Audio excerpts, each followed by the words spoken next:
Hello and welcome everyone to a Book Passage Live event tonight.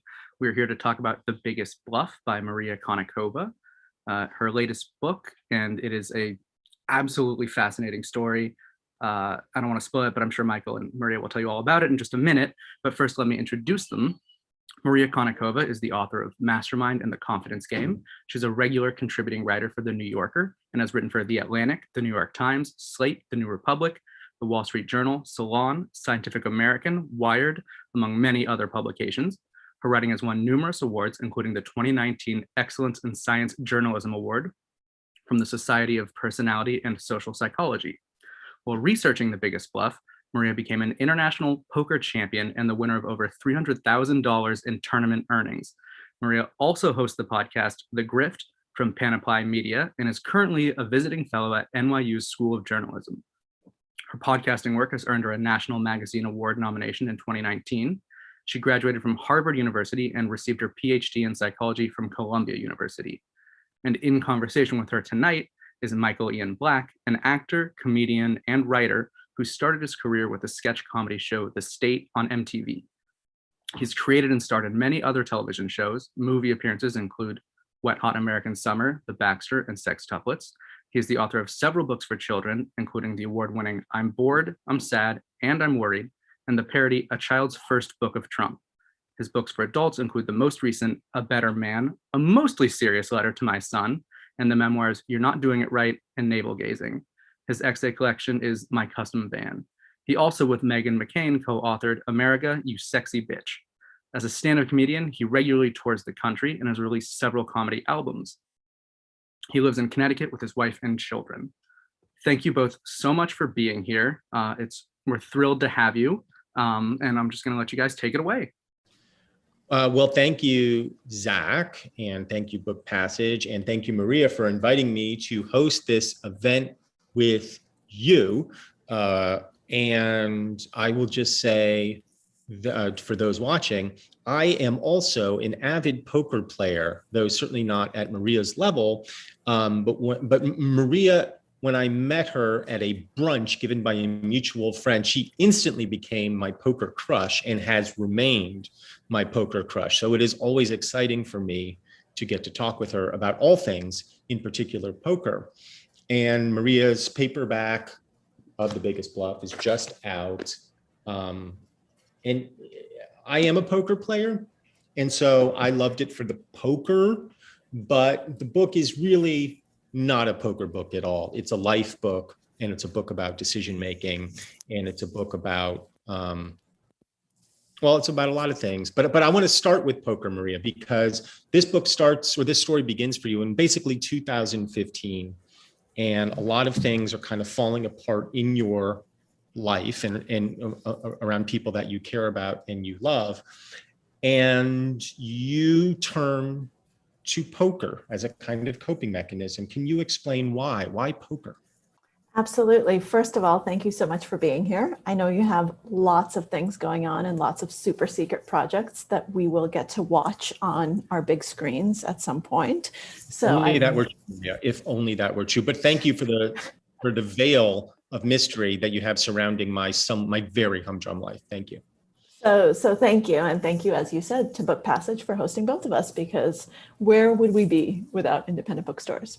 So now on to poker, right? Got that out of the way, get all the thank yous out of the way. Now the important thing, poker. It wasn't a,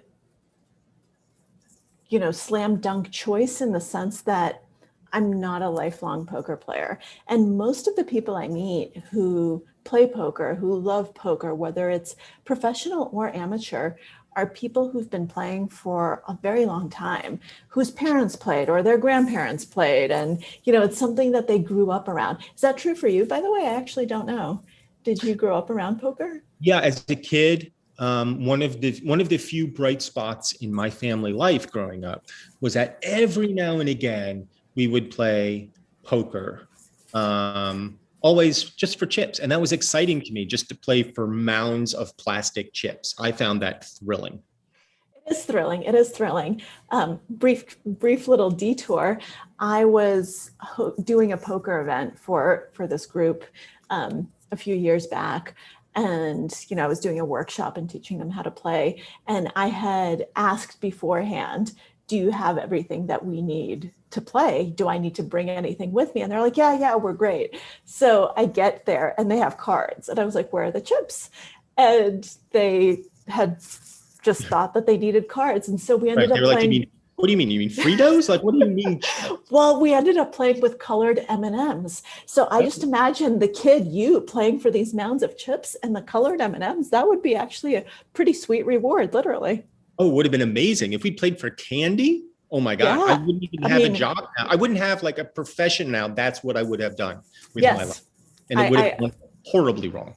Yes. No, not necessarily. I'm not going to agree with the horribly wrong part, but I do agree that it probably would have been your life. Anyhow, moving back from that caveat to your question, how I got to poker, because that wasn't me. We didn't even have a deck of cards growing up. We weren't a family that sat down to play games. When we did something as a family on, weekend night, it was reading books. My dad would read out loud to us. That was kind of it was wonderful. I have such great memories of it, but that's what we did. And I actually came to poker after, as you said, 2015 kind of was not a good year. A lot of things went wrong with me, with people I cared about. And I became fascinated just by this idea of skill versus chance, and how we can tell the difference, and how we can really maximize our skill, but still bow down to the gods of chance and realize that there's a lot that's out of our control. How do we do that? And how do you learn to tell the difference? And I needed a way into that topic, because I remember coming to my agent, my literary agent, and saying, I want to write about luck and the role luck plays in our lives. And she said, great, what's the book? And that's a very legitimate question, because that's not a book. That's just like hi, I'm interested in the meaning of life. Please give me an answer to it.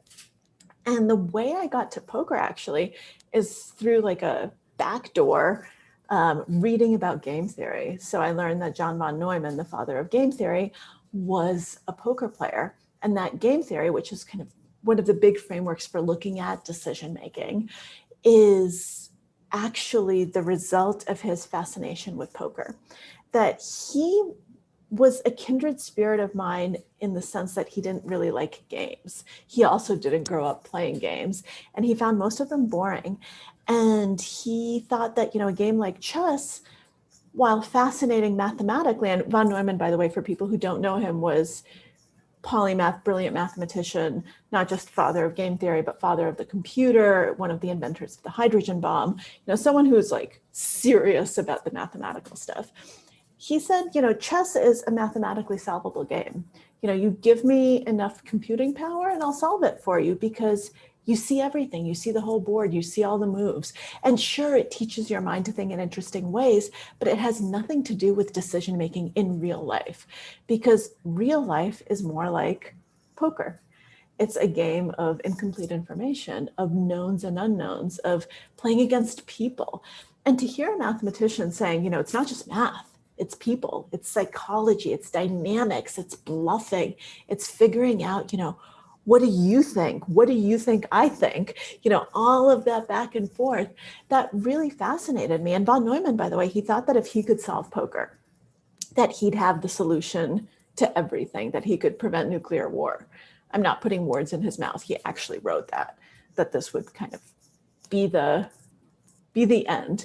And the truth is, poker is still not solved. It's still actually the golden standard of AI research.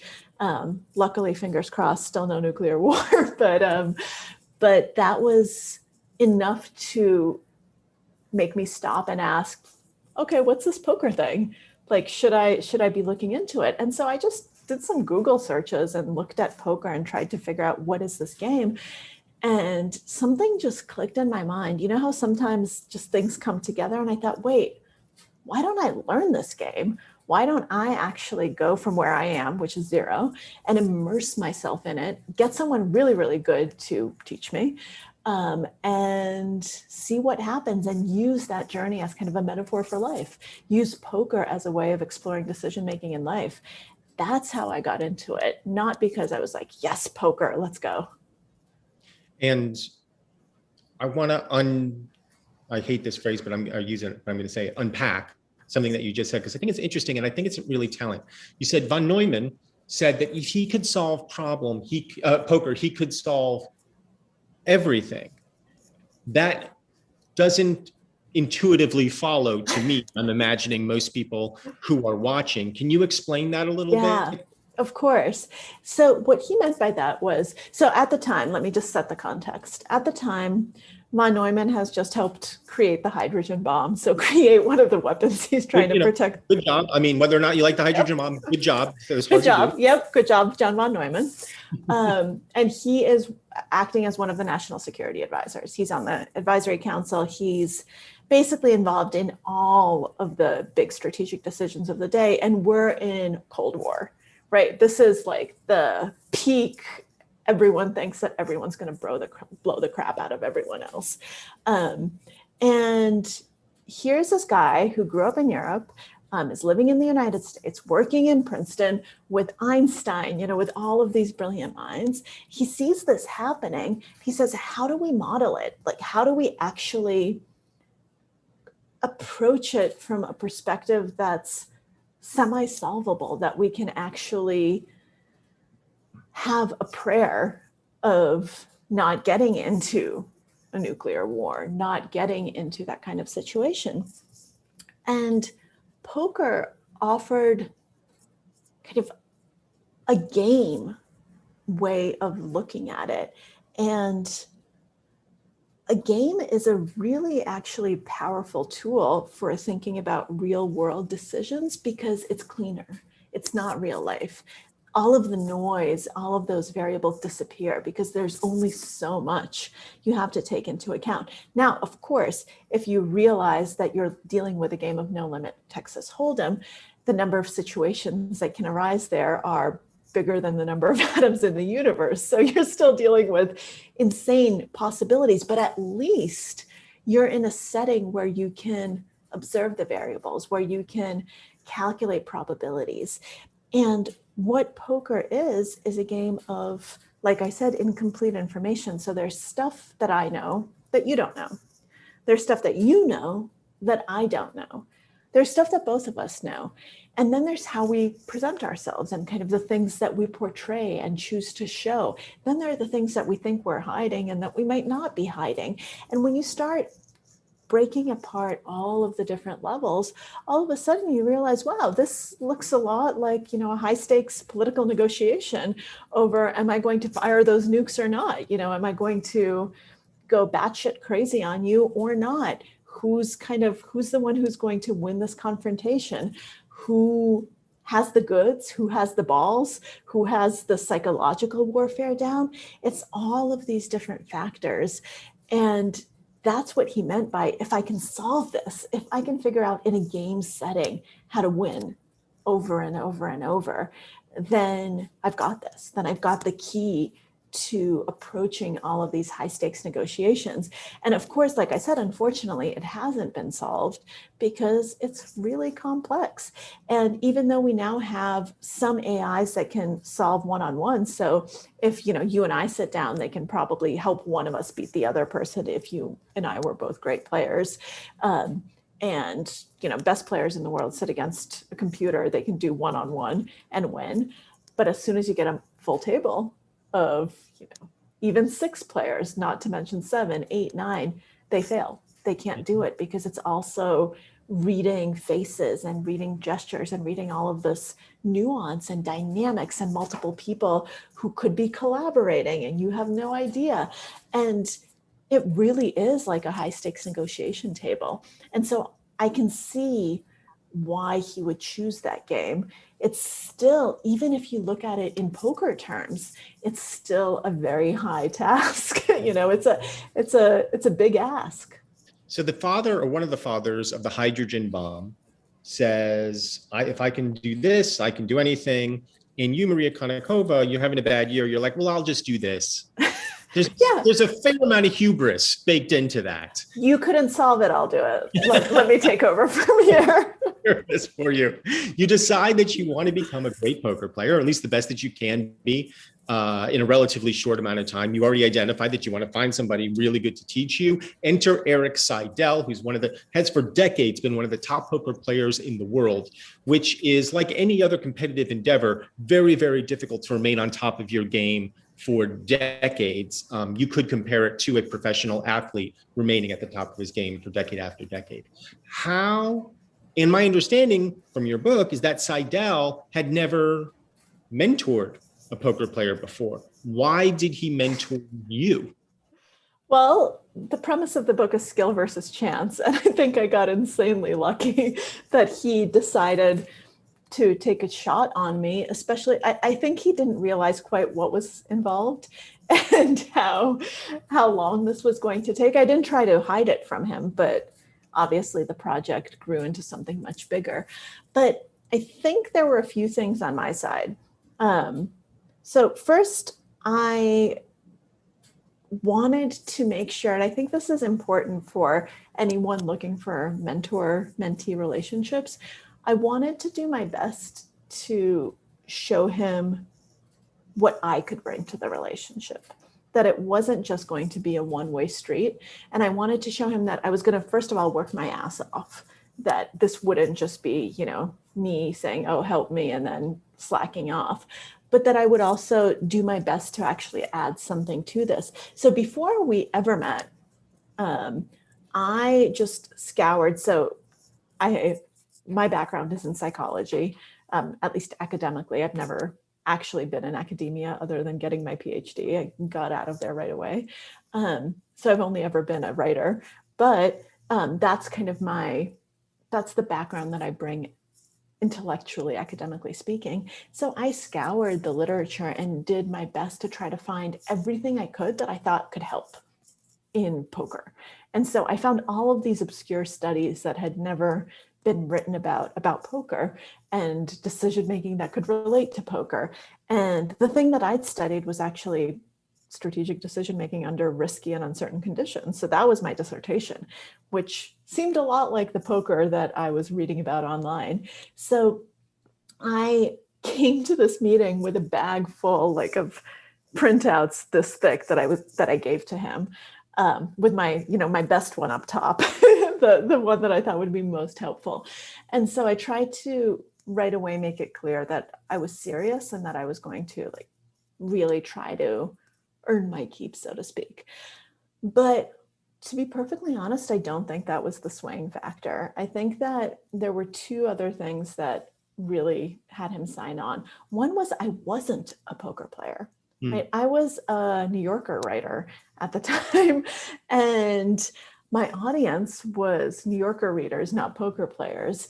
And he saw that as an opportunity to grow the game he loves. And he loves poker. I mean, as you say correctly, there are very few people who succeed decade in and decade out at the highest levels, almost nobody else. And I think one of the reasons he's so successful is that he genuinely does it for the love of the game. And so he's constantly curious, he's constantly learning, he's constantly wondering what to do to get better. And people who just do it for the money, or who have other types of, or the limelight or whatever it is, they tend to burn out because that's not the right motivation. But he loves it. And so I think he saw kind of this long-term chance to grow the game through me, as a spokesperson who was from a completely different walk of life. And I think the other thing is, people, including himself, have called him a dinosaur. You're from the old school. You have a more psychological approach. And that's not where it's at. Where it's at is solvers and simulations and hardcore mathematics and doing all the statistical crunching. And that's what you have to do. And you cannot succeed otherwise. And here was someone who had last taken a math class in high school. That's me. Last time I took a math class was in high school, who told him that I still count on my fingers. I still do. This, even after all of that, I still count on my fingers. So if you ever play poker with me, sometimes you'll see my fingers going like that. That's me literally counting the pot. And, you know, I think he saw it as a proof of concept, kind of a challenge. If he can get someone like me to be competitive at a high level through kind of a psychological thinking approach that focuses on the decision making, on the human element of it, then it would be a vindication of his approach to playing. Was there also something, I'm just speculating, about Yeah. burnishing his own legacy as he moves through the game and gets a little older? You know, here he's got a chance, you know, there's a writer for the New Yorker who wants to write about poker, yes, but also secondarily about him. I don't think so, to be perfectly honest. He is one of the most humble and self-effacing people I've ever met. And one of the things he asked me, which was just so endearing from the get-go, he said, you know, I wouldn't actually be in the book, would I, if I helped you? You know, I can just help behind the scenes and you can just write it. And I said, well, no, that's not quite what I had in mind. So no, I actually think that it was considerations bigger than himself, and that he wanted to shrink back as a character as much as possible. Obviously that didn't happen. If, you know, for anyone who hasn't read the book, who wants to read it, you know, He's a fascinating guy. He is a fascinating guy, and he's, other than me, he's the main character. Yeah. He's in there. Well, yeah, he's in there quite a bit. And your previous book was about con men. Yep. And I think there is this sense in the larger worlds that poker players are a kind of con man, that there is something shady, manipulative, deceptive, and underhanded about poker players. What did you have a preconceived notion about what a poker player was, and how was that bolstered or undermined by what you found when you entered the poker world?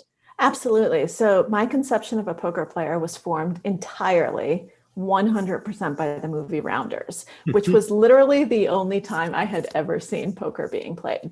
So in my mind, you have Matt Damon, and Matt Damon goes to an underground game, and then you've got Teddy KGB there, right?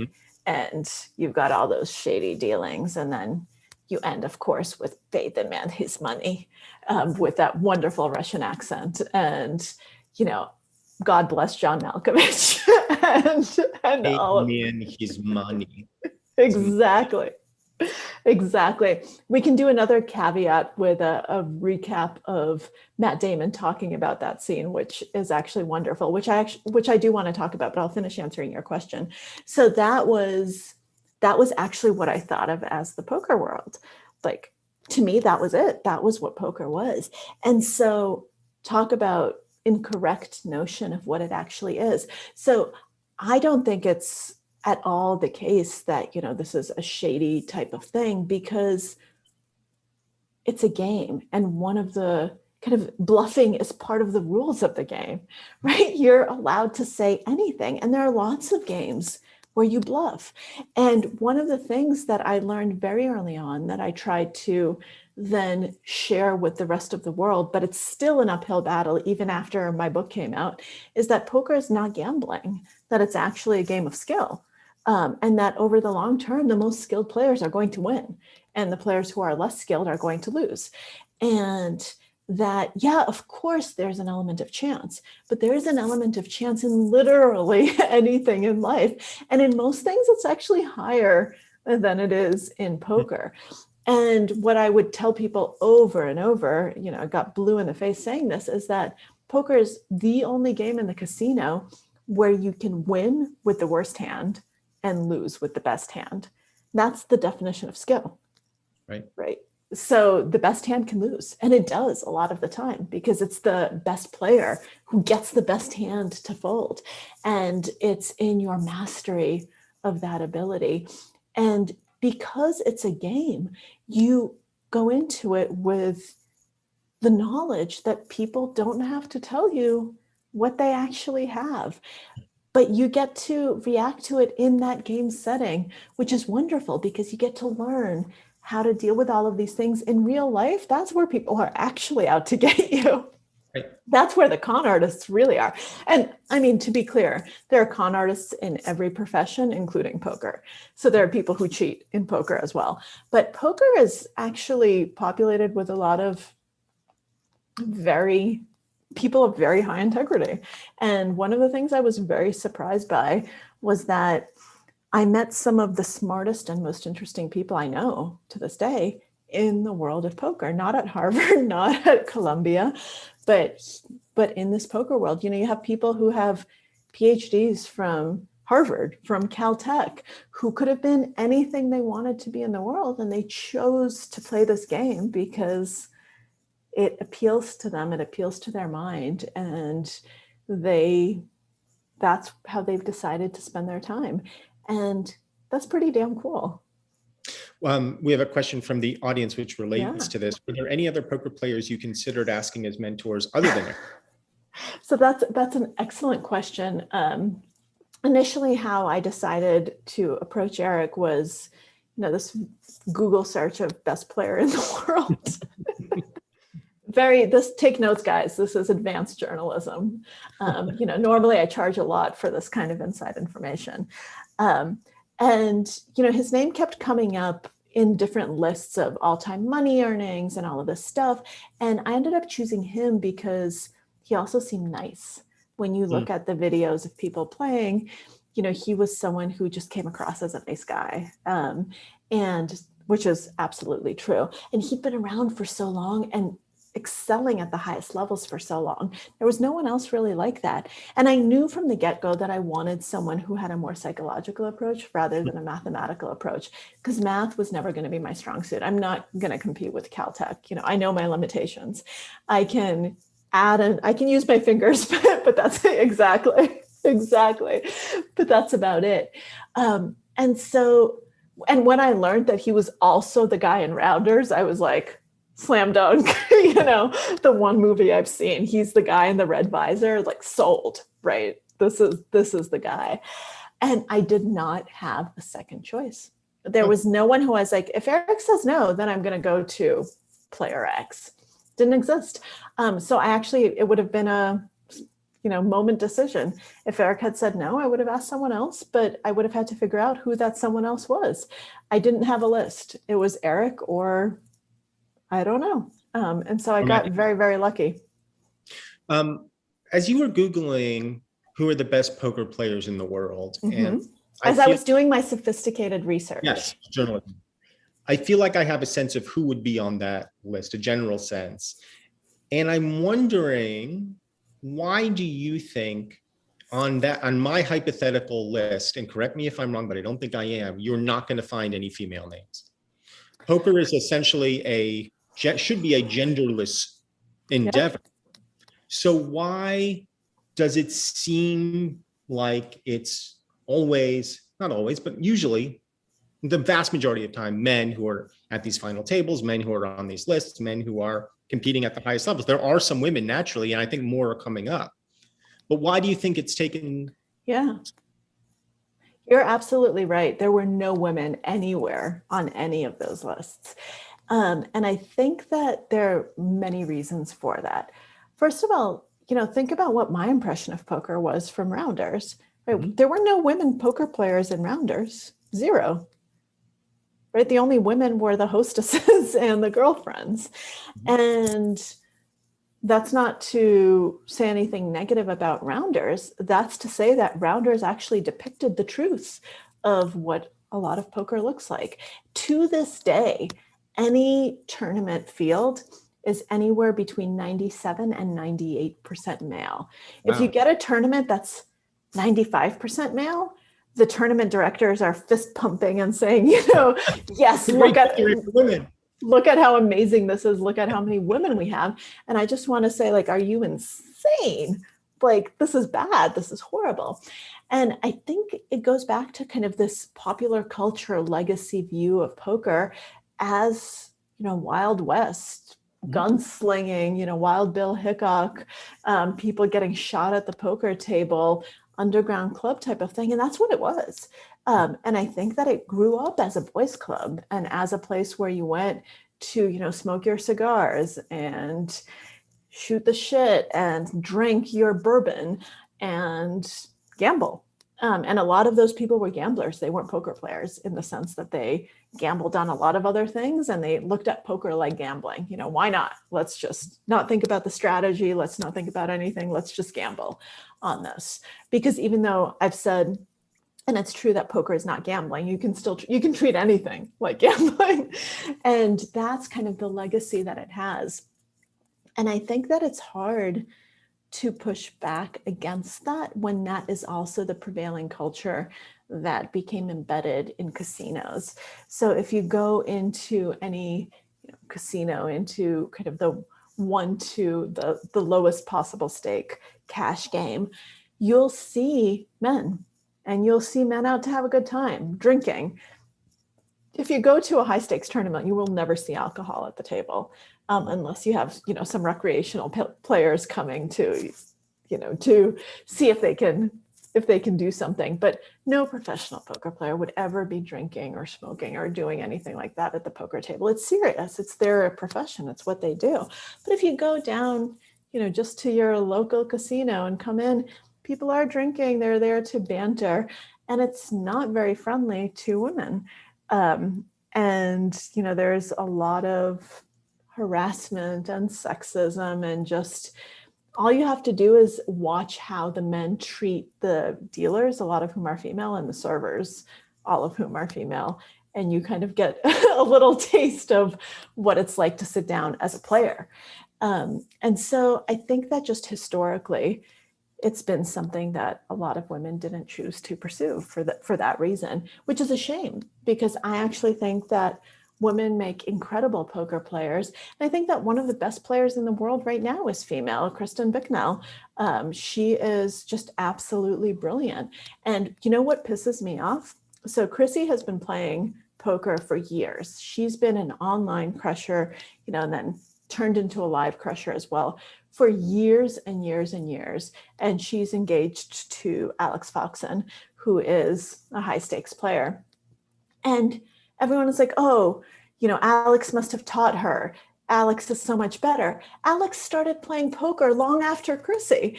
And it's just mind-boggling to me that they make those assumptions, even for someone like her who can hold her own at the best tables in the world.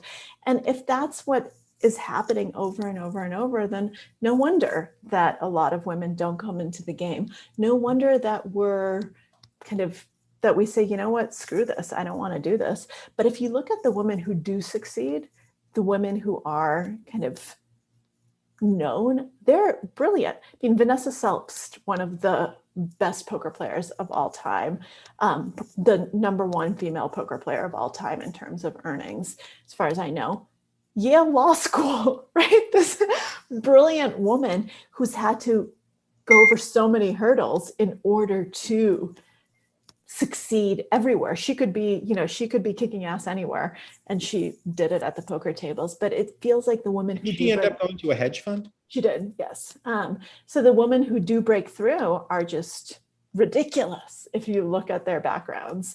And because I think this relates, who's watching, wants to know, can you use your gender as an advantage? And you and I were kind of talking about this or alluding to it right before we got on. Yeah, and the answer is yes, absolutely. So the first thing that people notice about me at a poker table is my gender, because when people sit down, they kind of notice what stands out about you, right? What are your defining features? And when I sit down, I'm usually the first female that they've played with today in this tournament, whatever it is. And so that's my defining feature. And so they focus on that as opposed to, oh, this is a new poker player. Let me see how she plays. Let me observe her actions. Instead, they have all of these assumptions that are embedded in what it means to be a girl. So what are these assumptions that you can then take advantage of? Yeah, so it depends. My goal is to try to be as unbiased as I can. So not to say, oh, everyone tries to bluff a girl, or, oh, everyone does this to a girl, to try to figure out how do they view women. So one of my strategies, which, if anyone playing here plays with me, that's fine, is I talk to people and I try to figure out, does your girlfriend play? Did your grandmother play? Did your mom play? When you think of female poker player, who do you think of? And how do you think I play? And sometimes they think that, oh, women can't bluff, right? They're just incapable of it. So when they bet big, they have it. And I just need to fold. And so there's a very easy way to take advantage of that. You bluff a lot because they're going to fold. But then there are other people who are like, I would rather die than be bluffed by a girl. I will never fold to you. You adjust the entirely opposite way. You never bluff them, right? But you can thin value bet. You can all of a sudden start betting hands that you wouldn't bet against another player because they'll call you. They'll call you with air because they just don't want to fold, because their worst case scenario, their nightmare, what keeps them up at night is that I turn over a bluff and they folded their hand. They just can't even fathom that. Then there are the people who just they don't think I should be at the table. They want to just bet big and bully me out of every pot.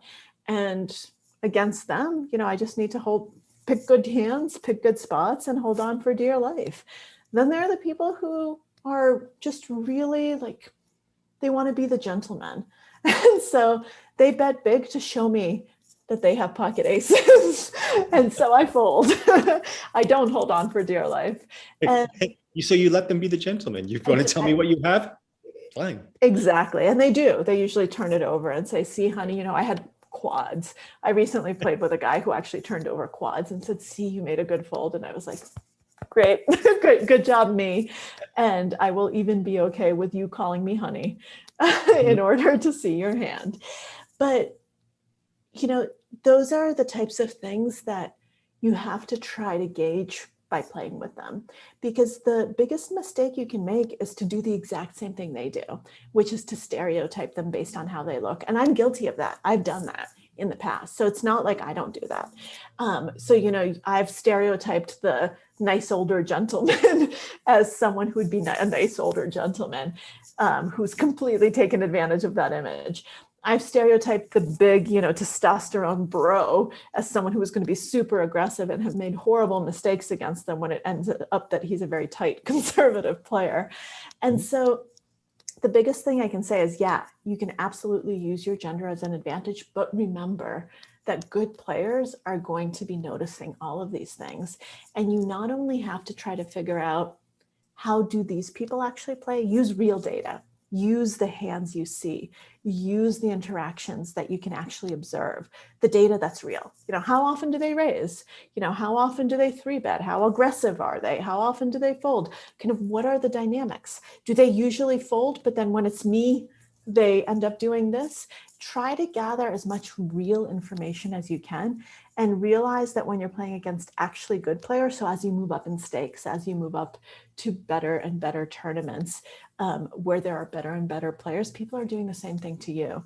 And so don't make the mistake of letting yourself be exploited, because I've done that too. So I have a cautionary tale.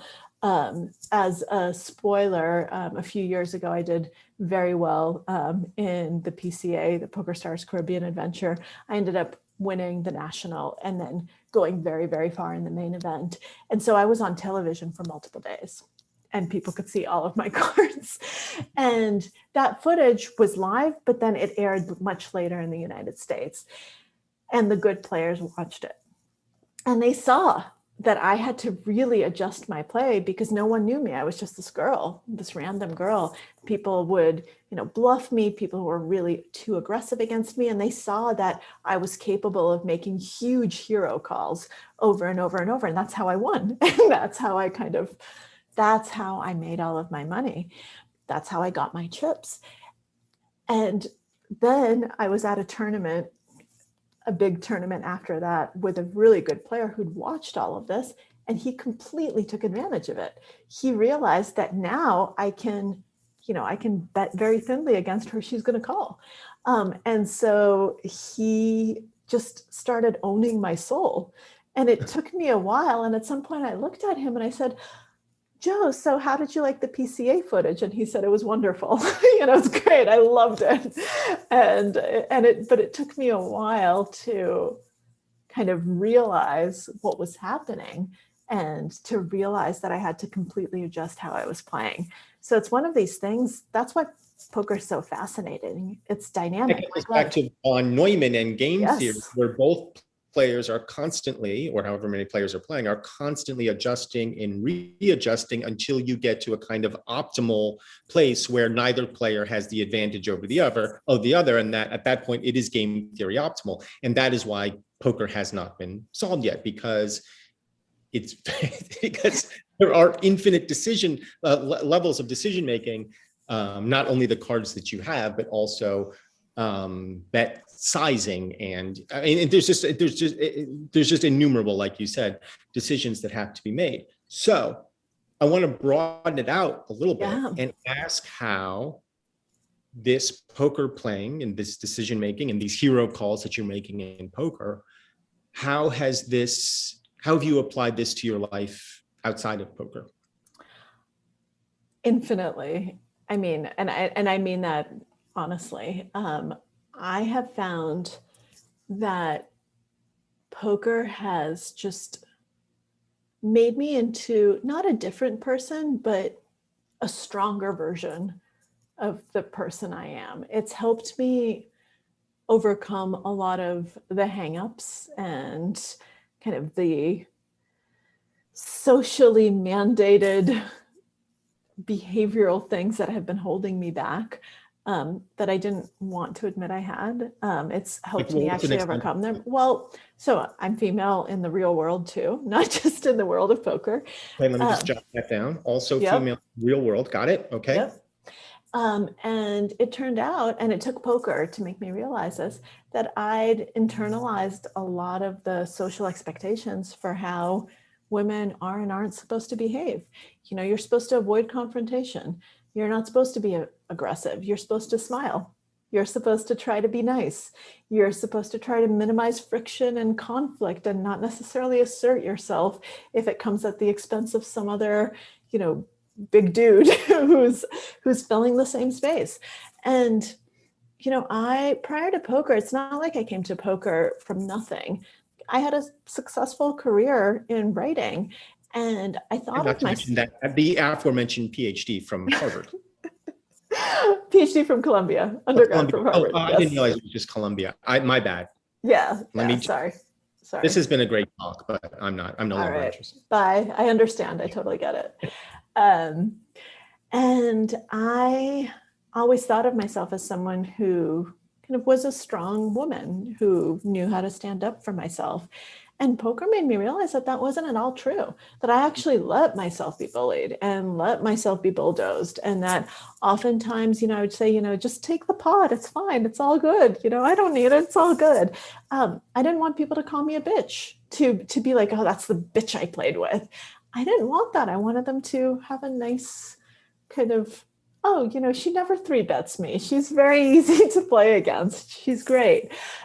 Even when I had good hands, I would find myself, not raising as much as I needed to, not getting maximum value out of them because I didn't want to be perceived as too aggressive.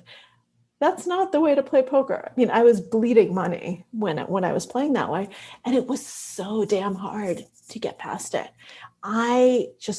To this day, aggression does not come naturally to me. It is so counter to how I've been conditioned, to how I've been kind of raised up in society. And it was very unpleasant, obviously, to discover that I had these hangups, but poker actually made me deal with them in a way that you can ignore them in real life. You can always say, oh, well, the reason I didn't negotiate in this situation is blah, blah, blah. There's so much noise. You can always pin it on something else. In poker, it's a game. There are only so many variables. And at the end of the day, it comes down to you a lot of the time. And so you can't blame the world over and over and over. And so it forced me to actually find kind of my inner gamble, find my inner aggression, find kind of that risk-taking side of me that was missing. And I think my husband actually put it best at some point when he heard me talking and turning down a speaking engagement that I otherwise would have accepted. He said, you take a lot less shit from people than you used to. And I think that that's a very perceptive way of seeing it. And he was obviously just observing from the outside. He doesn't play poker. He just kind of saw how my negotiations, my interactions changed. And honestly, if that's the only thing poker had given me, that I take less shit from people, that's a huge gift. But I think that it's given me a lot more.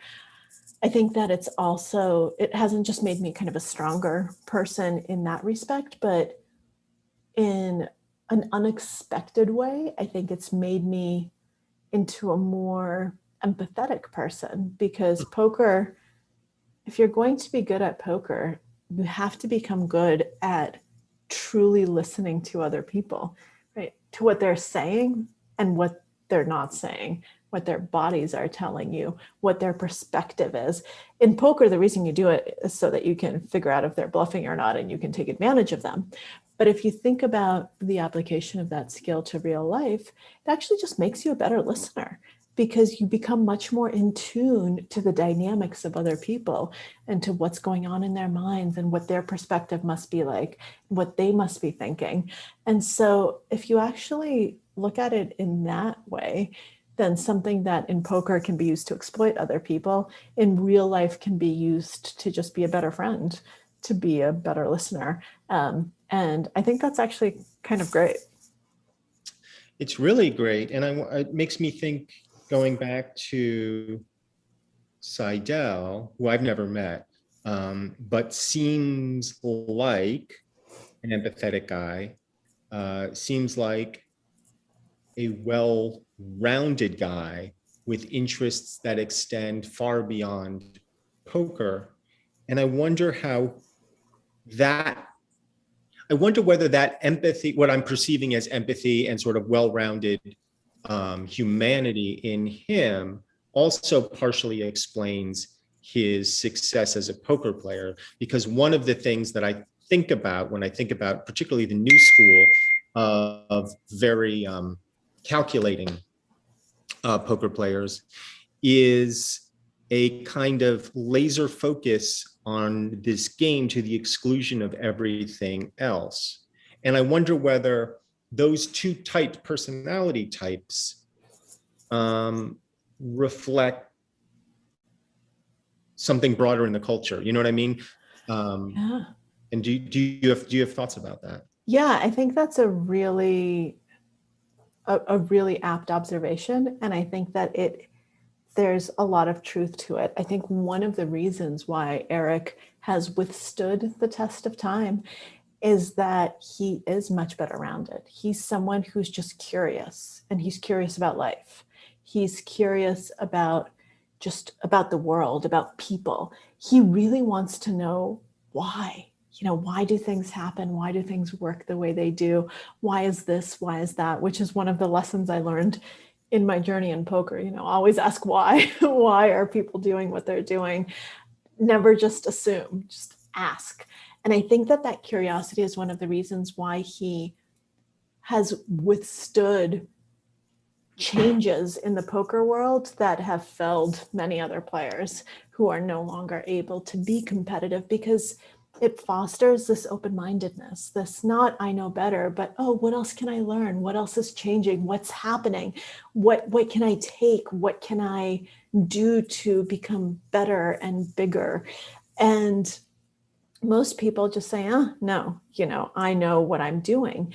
And especially, I think the modern day laser focused players think that's a huge, huge Achilles heel, because it's not even an Achilles heel. It's like an Achilles legs, because, when you think that you know everything, it's this false sense of overconfidence that, math can explain it all.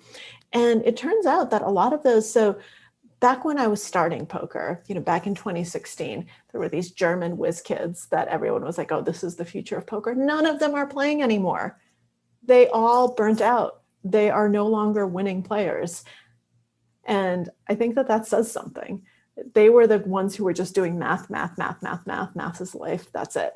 And if you look at the top players right now, they're all much more actually balanced in terms of both math, but also psychology and kind of those exploitative elements. And I think that is actually incredibly telling. And if you look at the people in other disciplines who withstand the test of time, they're usually polymath type people who have broad ranging curiosities.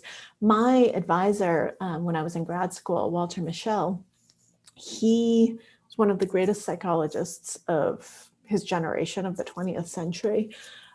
Someone who was also a brilliant artist and painter, had solo art shows, just loved life and all of these other things. And the reason he took me on as a grad student, when he said he wasn't taking on any more grad students, at this point he was in his late 70s and he thought he was done, was that I said, I want to be a writer. I don't want to go into academia. And he was like, oh, that's cool. And most people in academia would say, oh my God, that's terrible. You can't be in academia because you have to have a laser focus just on psychology and just on your specific subtopic in psychology. You read fiction, you read poetry, you like stand-up comedy. Oh my God, heart attack. And he was like, that's wonderful. That's the kind of thinking that I want to inspire. And that's one of the reasons why I think academia is going in the wrong direction. I think that's true of everything though. People become very overly narrowly specialized and think that everything else is a waste of time. And it's this, I feel like you have to have a mental shift and to say, no, it's not, nothing else is a waste of time. It's life, right? This is your life. You get to, all of this is cross-pollination. All of this is food for your brain. It's ways of making yourself grow and become a better thinker. And you never know how it's going to be useful. Right? If someone had told me 10 years ago, you're going to be playing poker full time at some point, I would have said like, ha, ha, ha, very funny joke, right? It just never crosses my mind. And yet it turns out that so many of the things I did became useful in making me a strong poker player. And I had no idea. I wasn't trying to prepare for that because I didn't know that that's how my life was going to go. And then poker in turn made me a better writer. It made me a better observer. It made me better in so many other ways. And I think just having that open-minded curiosity is key. And I do think that's why Erik is Erik. And that's why I'm so lucky that he said yes. My journey, my appreciation for poker, everything would have been so different had he said no and had I actually ended up working with someone who has a different approach. I probably would have ended up not liking the game, to be perfectly honest. As we wrap up, we have a couple questions. Some of this, I think I don't know if you specifically addressed this from Christy.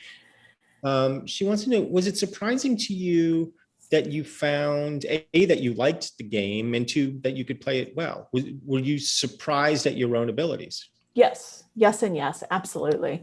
I did not expect to like it at all. As I've already said, I do not like games. I'm not a games player. I love my nieces and nephews to death. And the worst thing they can do is take out the board games and put them on the table and say, Auntie Maria, let's play. And I will play with them because I love them. I will put on a big smile and I will play that game. But man, Catan, I hate that game.